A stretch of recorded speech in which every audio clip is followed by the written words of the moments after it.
pouvoir a décidé de façon très unilatérale d'expulser l'ambassadeur de France. Il a 72 heures pour faire ses valises. Pour l'instant, Paris prend acte de cette décision. Que devrait faire la France ? Bon, d'abord, permettez-moi de vous dire que cette décision est révoltante. Elle est révoltante parce que je rappelle à ceux qui nous écoutent que 53 de nos enfants sont morts pour aller défendre le Mali à la demande du Mali. La France n'a pas décidé toute seule d'intervenir. C'est le gouvernement malien qui nous a appelés pour faire face aux islamistes et 53 de nos enfants sont tombés au Mali. Aujourd'hui, la décision qui est prise ne mérite pas un commentaire qui consiste à dire on prend note, comme le fait le ministre des Affaires étrangères. Je pense qu'il faut immédiatement renvoyer évidemment l'ambassadeur du Mali, qui devrait déjà, au moment où on se parle, être dans l'avion.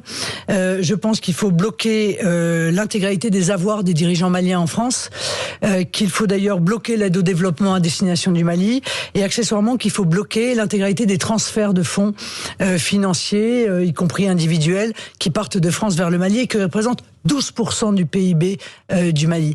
Je n'accepterai pas que la France soit humiliée comme elle l'est par le gouvernement malien, et je ne supporterai pas que notre armée soit humiliée comme elle l'est par le gouvernement malien. Est-ce qu'elle doit rester sur place ? Bien sûr que non.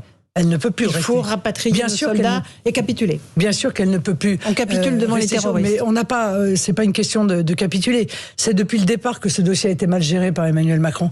Voilà, c'est un échec d'Emmanuel Macron, c'est un échec du président, c'est un échec du chef des armées. C'est pas lui qui a décidé d'envoyer la force française là-bas. Oui, mais le choix qui a été fait de maintenir des troupes, tout en les réduisant, ce qui limitait notre capacité d'action, tout en réalité étant dépendant de la maîtrise aérienne du Mali, dont on savait que les dirigeants étaient de plus en plus hostiles à la France. Tout cela, on a laissé pourrir, comme d'habitude d'ailleurs, c'est souvent le cas des gouvernements, ils laissent pourrir les situations, et ça n'est pas une bonne chose.